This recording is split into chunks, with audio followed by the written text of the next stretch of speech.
रहनुमा पीपी नासिर हुसैन शाही बोल न्यूज़ के ऑफिस से आमद कहा कि इलेक्ट्रिक को तंबी की है कि रात 10 से सुबह 6 तक लोड शेडिंग ना हो। रात के औकात में शहरियों को सुकून से सोने दिया जाए।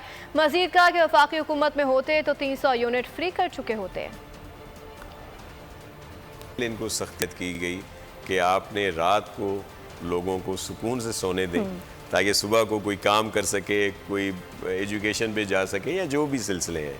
तो इन्होंने कहा कि बिल्कुल हम कोशिश करेंगे, लेकिन हमें उसके लिए कुछ टाइम लगेगा। लेकिन फौरी तौर पर आज से ही उस पर कल से ही उन्होंने अमल करना शुरू किया।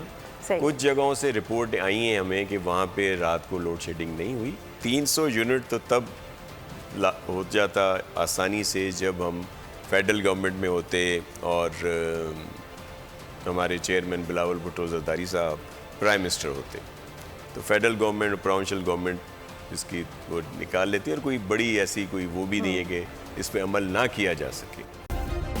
सब्सक्राइब करें और बेल दबाएं ताकि कोई खबर रह न जाए।